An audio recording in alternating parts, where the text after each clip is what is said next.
Assalamualaikum warahmatullahi wabarakatuh. Perkenalkan, nama saya Bilqis Natasha Febrianti dengan NIM C1C021220 dari R12. Di sini saya ingin mempresentasikan tugas mata kuliah perpajakan 1, yaitu tentang cara pelunasan pajak dalam tahun berjalan. Yang pertama, kita akan membahas tentang pelunasan pajak dalam tahun berjalan. 1. Pengertian pelunasan pajak dalam tahun berjalan. Pelunasan pajak dalam tahun berjalan merupakan angsuran pembayaran pajak yang nantinya boleh diperhitungkan dengan cara mengkreditkan terhadap pajak penghasilan yang terutang untuk tahun pajak yang bersangkutan. Pelunasan pajak sebagaimana dimaksud dilakukan untuk setiap bulan atau masa lain yang ditetapkan oleh Menteri Keuangan. Pada dasarnya, pelunasan pajak dalam tahun berjalan dilakukan untuk setiap bulan. Namun, Menteri Keuangan dapat menentukan masa lain, seperti saat dilakukannya transaksi atau saat diterima atau diperolehnya penghasilan, sehingga pelunasan pajak dalam tahun berjalan dapat dilaksanakan dengan baik. Pelunasan pajak sebagaimana dimaksud merupakan angsuran pajak yang boleh dikreditkan terhadap pajak penghasilan yang terutang untuk tahun pajak yang bersangkutan, kecuali untuk penghasilan yang pengenaan pajaknya bersifat final. Agar pelunasan pajak dalam tahun pajak berjalan mendekati jumlah pajak yang akan terutang untuk tahun pajak yang bersangkutan, maka pelaksanaannya dilakukan melalui yang pertama, yaitu pemotongan pajak oleh pihak lain dalam hal diperoleh penghasilan oleh wajib pajak dari pekerjaan, jasa, atau kegiatan sebagaimana dimaksud dalam pasal 21, pemungutan pajak atas penghasilan dari usaha sebagaimana yang dimaksud dalam pasal 22, dan pemotongan pajak atas penghasilan dari modal, jasa, dan kegiatan tertentu sebagaimana dimaksud dalam pasal 23. Dan yang kedua yaitu pembayaran oleh wajib pajak sendiri sebagaimana dimaksud dalam pasal 25. 2. Pengertian sifat pembayaran. Berdasarkan Undang-Undang Nomor 17 Tahun 2000 yang telah diubah dengan Undang-Undang Nomor 36 Tahun 2008, pajak penghasilan dalam pemungutannya menerapkan self-assessment, yaitu suatu sistem yang memberi wewenang kepada wajib pajak untuk menghitung sendiri utang pajaknya, sesuai dengan saat terutangnya pajak adalah pada akhir tahun pajak. Maka setiap setelah berakhirnya tahun pajak, wajib pajak menghitung sendiri utang pajaknya sekaligus mengisi surat pemberitahuan tahunan atau SPT, pajak penghasilan. Hasil perhitungan bila terdapat kurang bayar untuk orang pribadi harus dilunasi paling lambat 31 Maret tahun takwin berikutnya, dan SPT PPH harus disampaikan kepada kantor pelayanan pajak selambat-lambatnya 31 Maret tahun takwim berikutnya. Hasil perhitungan bila terdapat kurang bayar untuk badan harus dilunasi paling lambat 30 April tahun takwim berikutnya, dan SPT PPH harus disampaikan kepada kantor pelayanan pajak selambat-lambatnya 30 April tahun takwim berikutnya. Dalam Undang-Undang Nomor 36 Tahun 2008 dijelaskan bahwa pemerintah memberi kesempatan kepada wajib pajak untuk mengangsur atau mencicil setiap bulannya. Angsuran atau cicilan yang dilaksanakan dalam tahun berjalan itulah yang disebut dengan pelunasan pajak dalam tahun berjalan. Sesuai dengan uraian di atas, maka sifat pelunasan pajak dalam tahun berjalan adalah merupakan pembayaran pendahuluan atau disebut pula dengan pembayaran di muka atau kredit pajak. Karena sifatnya yang merupakan pemungutan angsuran, itulah maka dapat dikreditkan sewaktu menghitung besarnya pajak terutang setiap akhir tahun.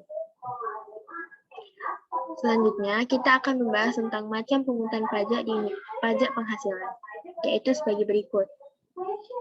Yang pertama, pengertian pajak penghasilan. Pajak penghasilan atau yang sering disebut PPH adalah pajak yang dikenakan terhadap subjek pajak atau penghasilan yang diterima atau diperoleh dalam suatu tahun pajak.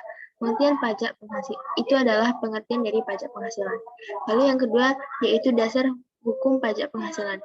Dasar hukum dari pajak penghasilan adalah peraturan perundang-undangan yang mengatur pajak penghasilan di Indonesia adalah Undang-Undang Nomor 7 Tahun 1983 yang telah disempurnakan dengan Undang-Undang Nomor 7 Tahun 1991, Undang-Undang Nomor 10 Tahun 1994, Undang-Undang Nomor 17 Tahun 2000, Undang-Undang Nomor 36 Tahun 2008, Peraturan Pemerintah Keputusan Presiden, Keputusan Menteri Keuangan, Keputusan Direktur Jenderal Pajak, dan Surat Edaran.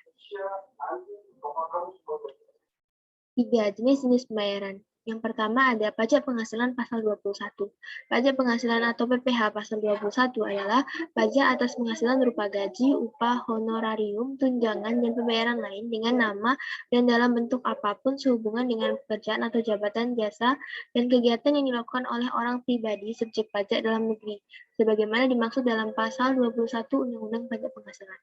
Sesuai dengan pasal 17 ayat 1, tarif pajak penghasilan pribadi perhitungannya dengan menggunakan tarif progresif, yaitu sebagai berikut.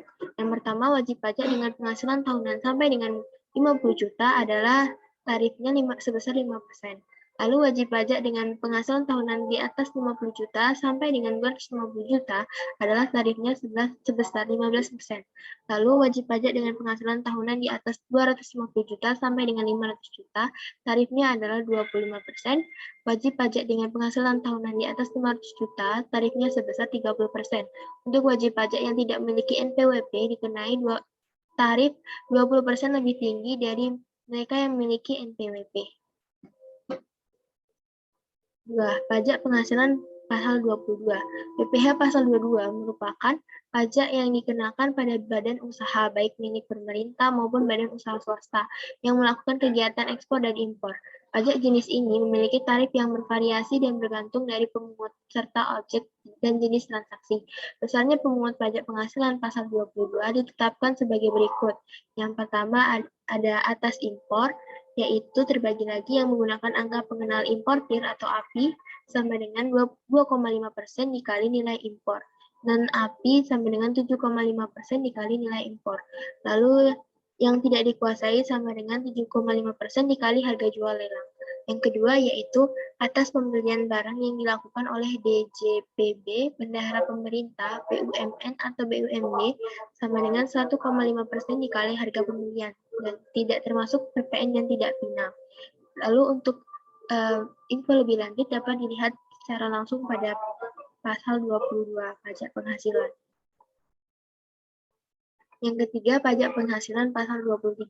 Pajak penghasilan pasal 23 adalah pajak yang mengatur pemotongan pajak atas penghasilan yang diterima atau diperoleh wajib pajak dalam negeri dalam bentuk usaha tetap yang berasal dari modal penyerahan jasa atau penyelenggaraan kegiatan selain yang telah dipotong pajak penghasilan pasal 21 yang dibayarkan, disediakan untuk dibayarkan atau telah jatuh tempo pembayarannya oleh badan pemerintah subjek pajak badan dalam negeri, penyelenggara kegiatan, bentuk usaha tetap atau perwakilan perusahaan luar negeri lainnya. Terdapat dua jenis tarif yang dikenakan pada penghasilan, yaitu tarif sebesar 15% dan 2%. Tarif tersebut tergantung pada objek PPh pasal 23, antara lain sebagai berikut. Untuk 15% dari jumlah bruto, yaitu dividen, kecuali pembagian kepada orang pribadi dikenakan final, bunga, dan royalti. Lalu yang kedua ada hadiah dan penghargaan selain yang telah dipotong pasal pajak penghasilan pasal 21. Lalu yang kedua ada tarif 2% dari jumlah bruto, yaitu terbagi menjadi sewa dan penghasilan lain sehubungan dengan penggunaan harta. Yang kedua imbal jasa teknik, jasa manajemen, jasa konstruksi, jasa konsultan, dan jasa lain yang telah dipotong PPh pasal 21. Lalu yang terakhir jasa lain yang tercantum dalam PMK nomor 141 PMK 03 2015. Lalu yang keempat, pajak penghasilan pasal 24. Pajak penghasilan pasal 24 adalah pajak yang mengatur tentang perhitungan besarnya pajak atas penghasilan yang dibayar atau terutang di luar negeri yang dapat dikreditkan terhadap pajak penghasilan yang terutang atau seluruh penghasilan wajib pajak dalam negeri. Lalu yang kelima, pajak penghasilan pasal 25. Pajak penghasilan pasal 25 adalah pajak yang mengatur tentang perhitungan besarnya anggaran bulanan yang harus dibayar sendiri oleh wajib pajak dalam tahun berjalan, yang dilakukan dengan wajib pajak membayar sendiri PPh pasal 25 atau melalui pemotongan atau pemungutan oleh pihak ketiga, yaitu PPh pasal 21, 22, 23, dan 24. Lalu yang terakhir ada pajak penghasilan pasal 26. Pajak penghasilan pasal 26 adalah pajak yang mengatur tentang pemotongan atas penghasilan yang bersumber di Indonesia dan diterima atau diperoleh wajib pajak luar negeri, baik orang pribadi maupun badan, dalam bentuk usaha tetap. Sekian dari presentasi saya. Apabila ada kesalahan, saya mohon maaf. Wassalamualaikum warahmatullahi wabarakatuh.